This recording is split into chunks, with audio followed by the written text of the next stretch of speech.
Break the Mighty. Chapter 1. The Unvanquished Truth. I never had a brain until Freak came along and let me borrow his for a while, and that's the truth, the whole truth. The unvanquished truth is how Freak would say it.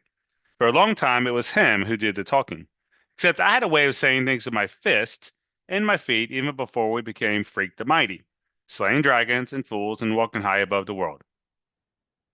Called me kicker for a time. This was daycare, the year Graham and Graham took me over, and I had a thing about booting anyone who dared touch me because they were always trying to throw a hug on me like it was a medicine I needed. Graham and Graham, bless their pointy little heads, they're my mother's people, her parents. And they figured, whoa, better put this little critter with all the other little critters his age. Maybe it will improve his temper. Yeah, right. Instead, what happened? I invented games like kickboxing, kick knees, kick faces, kick teachers, and kick the other little daycare creatures because I knew what a rotten lie that hug stuff was. Oh, I knew. That's when I got my first look at Freak, that year of the phony hugs. He didn't look so different back then. We were all of us pretty small, right? But he wasn't in the playroom with us every day. Just now and then he'd show up, looking sort of fierce, is how I remember him. Except later it was Freak himself who taught me that remembering is a great invention of the mind. If you try hard enough, you can remember anything, whether it really happened or not. So maybe he wasn't really all that fierce in daycare, except I'm pretty sure he did hit a kid with his crutch once, whacked a little brat pretty good, and for some reason, little kicker never got around to kicking little Freak. Maybe it was those crutches that kept me from lashing out at him. Man, those crutches are cool. I wanted a pair for myself, and when little Freak showed up one day with these shiny braces strapped to his crooked legs, metal tubes right up to his hips, why, those were even more cool than crutches.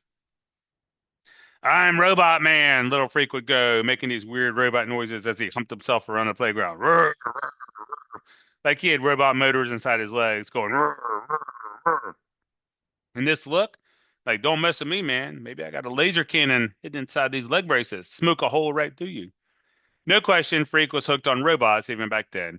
This little guy, 2 feet tall, and already he knew what he wanted. Then for a long time, I never saw Freak anymore. One day, he just never came back to daycare. And the next thing I remember, I'm like in the third grade or something, and I catch a glimpse of this yellow-haired kid scowling at me from one of those cripple vans. Man, they were death ray eyes, and I think, whoa, that's him, the robot boy. And I was like, whoa, because I'd forgotten all about him. Daycare was a blank place in my head, and nobody had called me kicker for a long time. Mad Max, they were calling me, or Max Factor, or this one butthead in LD class called me Maxi Pad until I persuaded him otherwise. Graham and Graham always called me Maxwell, though which is supposed to be my real name, and sometimes I hated that worst of all. Maxwell. Ugh. Graham, out in the kitchen one night, after supper, whispering to Graham that she had noticed how much Maxwell was going to look like him, which is the way he always talked about my father, who had married his dear departed daughter and produced Eek Eek Maxwell. Graham never says my father's name, just him, like his name is too scary to say. It's more that it's just the way that Maxwell resembles him, Graham says that night in the kitchen. The boy is like him. We better watch out. You never know what he might do while we're sleeping, like his father did. And Graham right away shushes him and says, don't ever say that because little pitchers have big ears, which makes you run to the mirror to see if my big ears made him look like him. What a butthead, huh? Well, I was a butthead because, like I said, I never had a brain until Freak moved down the street. The summer before eighth grade, right? That's the summer I grew so fast that Grim said we best let the boy go barefoot. He's exploding out of his shoes.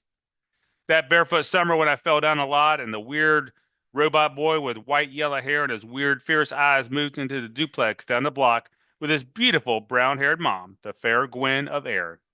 Only a falling down goon would think that was her real name, right? Like I said, are you paying attention here? Because you don't even know yet how we got to be Freak the Mighty, which is pretty cool, even if I do say so myself.